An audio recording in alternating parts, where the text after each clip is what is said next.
DU-LLB test series में जो average score students का बन रहा है, जितने भी स्टूडेंट्स ने अभी तक ये टेस्ट सीरीज दी है, the test series that we are running on our platform, उसमें स्कोर है 171 out of 400। So I have been looking at the scores. मैं सबके इंडिविजुअल स्कोर्स भी देखती रहती हूँ from time to time, and आज की इस वीडियो में मैं आपसे डिस्कस करना चाहती हूँ कि आप इस स्कोर को बेटर कैसे कर सकते हैं। अब ये हमारा एवरेज स्कोर है, मीनिंग कि जितने भी स्टूडेंट्स ने अभी तक टेस्ट दिया है तो एवरेज कितना स्कोर बन रहा है सभी स्टूडेंट्स का स्कोर को साथ में लेके। अगर सभी स्टूडेंट्स का स्कोर ज्यादा होगा तो ऑब्वियसली एवरेज स्कोर बढ़ेगा। तो आज हम बात करेंगे कि कैसे हम इस स्कोर को बढ़ा सकते हैं। Hi guys, I am Ayushi and welcome to law digest. So basically I felt कि एटलीस्ट 50% तक तो हम पहुंचे। अगर 400 मार्क्स का पेपर है तो एटलीस्ट 200 हमारा एवरेज स्कोर बने। अभी वो कम है, अभी वो 43% पे है स्कोर। सो वो हमें बढ़ाने का टारगेट करना है till the examination. Now there may be many reasons कि ये स्कोर अभी कम है, कि स्टूडेंट्स ने अभी तक सिलेबस कंप्लीट नहीं किया है, दे आर गिविंग टेस्ट। इसमें कोई खराबी नहीं है, you can give test even when you have not completed the syllabus to understand कि किस तरह के क्वेश्चंस आपको पेपर में पूछे जाएंगे ताकि आप उसी तरह की तैयारी कर सकें। सो दो अप्रोच है।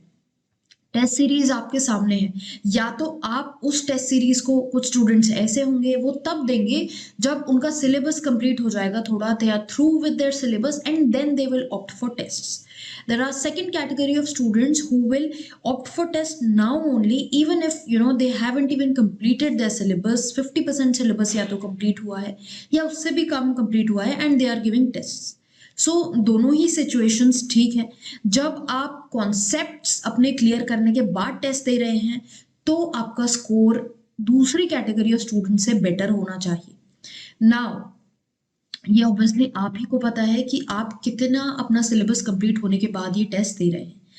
अब अगर आपका स्कोर अच्छा नहीं आ रहा है, इररिस्पेक्टिव ऑफ आप किसी भी कैटेगरी में है कि आपका सिलेबस कंप्लीट है या नहीं, या आप पहले टेस्ट दे रहे हैं, दोनों ही कैटेगरीज में हम अपना स्कोर कैसे अच्छा करेंगे। जब हम टेस्ट दे रहे हैं उसके बाद, एक बार टेस्ट खत्म हो जाने के बाद, although there are many things that you need to follow during your tests also, however अभी हम बाद की बात कर रहे हैं, हम एनालाइजिंग ऑफ मॉक्स की बात कर रहे हैं। जब हमारा मॉक खत्म हो जाएगा उसके बाद हम सारे आंसर्स देखेंगे। आपने जो हमारा जो मॉक टेस्ट सीरीज है उसमें आपको एंड में एक रिपोर्ट मिलती है जिसमें आपके सभी आंसर्स मिलते हैं, आपको करेक्ट आंसर बताए जाते हैं, आपका स्कोर बताया जाता है ऑन द लीडरशिप बोर्ड। तो उससे आप कंपेयर कर सकते हैं कि आपका दूसरे स्टूडेंट के कंपैरिजन में कैसा स्कोर है। जब आप अपना स्कोर देखेंगे आप साथ में सोल्यूशन देखेंगे, तो उसमें आपको ऐसा नहीं करना है कि आप बस ये देख ले कि कौन सा मेरा क्वेश्चन गलत हुआ है, इसका सही आंसर क्या है। No, that is not only what analysing mocks mean. You have to go through each and every question in detail, especially the ones that you've got wrong. जो आपके questions गलत हुए हैं वो आप अच्छे से रिव्यू करेंगे। Don't just look at the correct answers, try to analyze each and every question. जहां पे भी आपका आंसर गलत हुआ है, open that question, remember what is the concept around it. Remember the concept around it. फिर जो कॉन्सेप्ट उससे रिलेटेड है उसके कुछ सब्सिडरी कॉन्सेप्ट्स भी होंगे, वो भी तभी रिवाइज कर लीजिए। रिवाइज कैसे करेंगे? इंटरनेट पे गूगल करके आपके कोई भी जो मटेरियल नोट्स आपने बनाए हैं for that particular subject, for that area, तो वो आप रिवाइज करेंगे।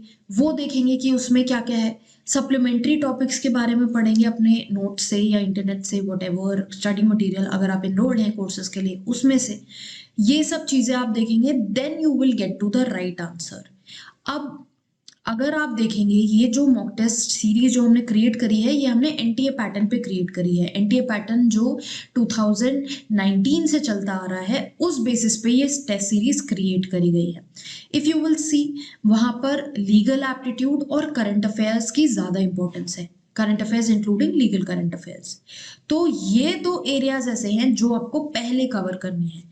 If you have started with your preparation lately and you are yet to cover the syllabus, what I would say is that even if you might feel मेरी English weak है, कैसे होगा, I should do English first. No, as long as आप read कर सकते हैं, English में समझ सकते हैं, you can read understand in English, आप इंग्लिश में लिख सकते हैं, आपकी इंग्लिश वीक नहीं है।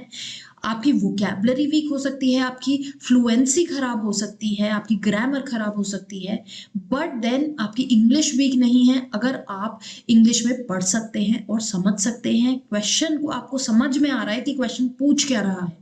That is the basic. अगर आप कोई कॉन्सेप्ट पढ़ने बैठ रहे हैं तो आपको समझ में आ रहा है कि बुक में कॉन्सेप्ट में क्या एक्सप्लेन किया गया है।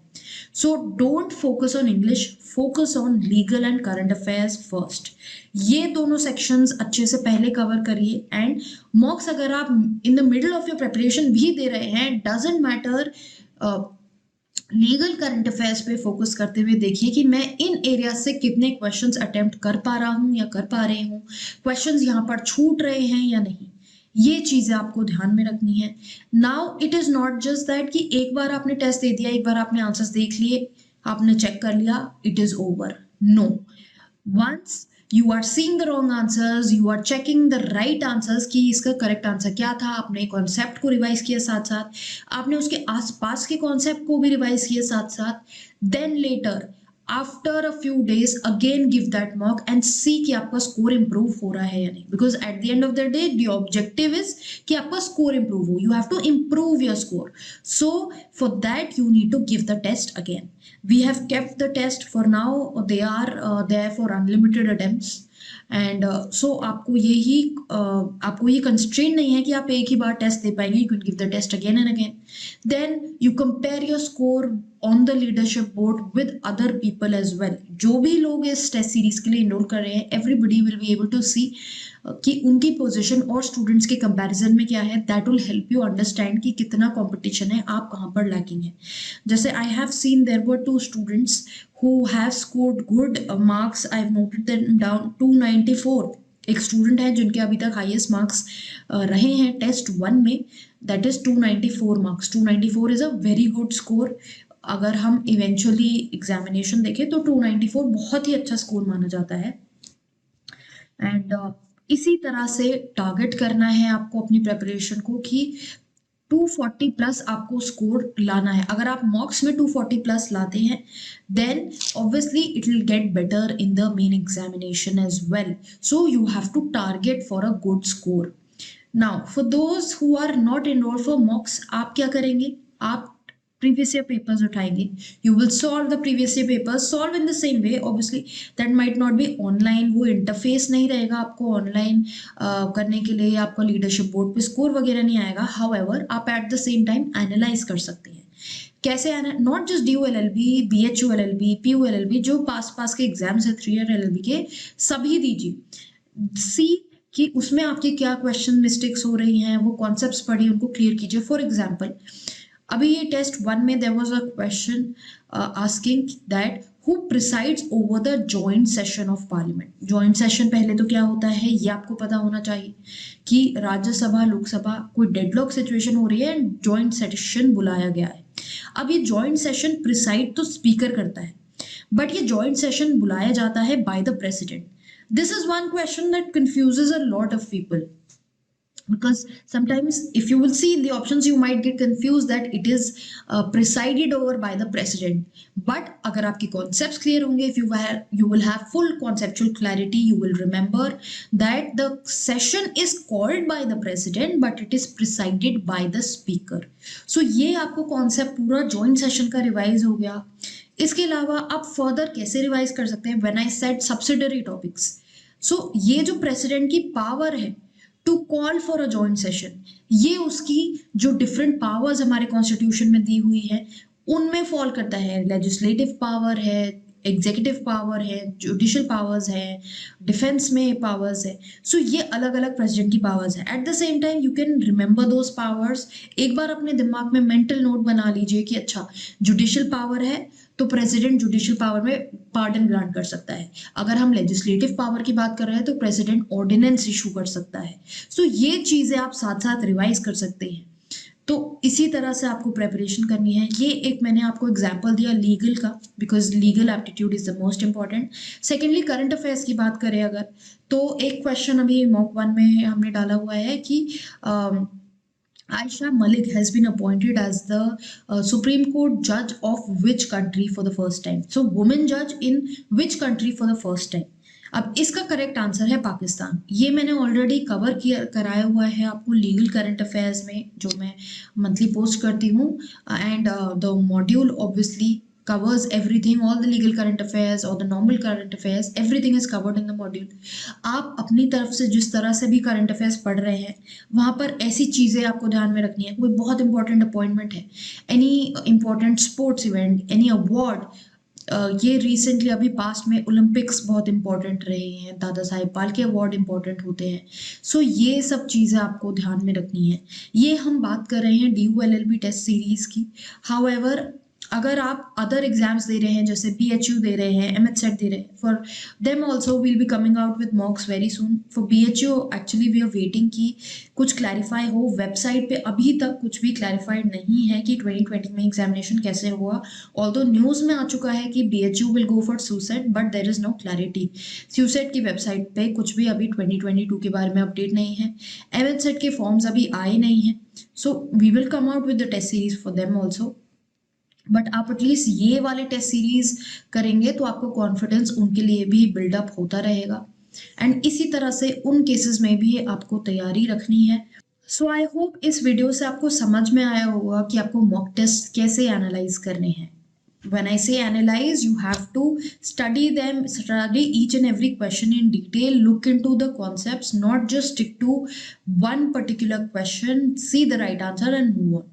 You have to analyze the test fully, तभी आपका preparation अच्छा रहेगा, तभी आप औरों से better कर पाएंगे, because in any case seats बहुत सारी हैं, so you have to get an edge over the other person. How will you get that edge? Everybody will go for the same sort of preparation, सब self guide उठाएंगे, सब कोई current affairs की PDF online secure करके उससे पढ़ेंगे। However all that is not sufficient. I have time and again repeated कि और बहुत तैयारी करने की ज़रूरत है फॉर DU-LLB, बिकॉज पेपर बहुत डेप्थ में आता है। सो वो एक्स्ट्रा एज के लिए आपको ये सब चीज़ें अपने एंड से करनी ही पड़ेंगी। And just in case you are preparing for this examination, you need further help in form of any guidance or study material, then आप हमारी वेबसाइट चेक कर सकते हैं lawdigest.in, वहाँ पे आपको स्टडी मटेरियल मिल जाएगा। And in case you have any other general query or doubt, post down the same in the comment box below and I'll get back to you on that. Further, ऐसी और videos के लिए इस channel को subscribe कीजिए, bell icon दबाएंगे तो आपको इमीडिएट नोटिफिकेशन आएगा जब भी हम कोई वीडियो डालते हैं। एंड इंस्टाग्राम पे हमें ज़रूर फॉलो करें, बिकॉज वहाँ पर हम बहुत इंटरेस्टिंग लीगल कंटेंट आपके लिए डेली बेसिस पे पोस्ट करते हैं।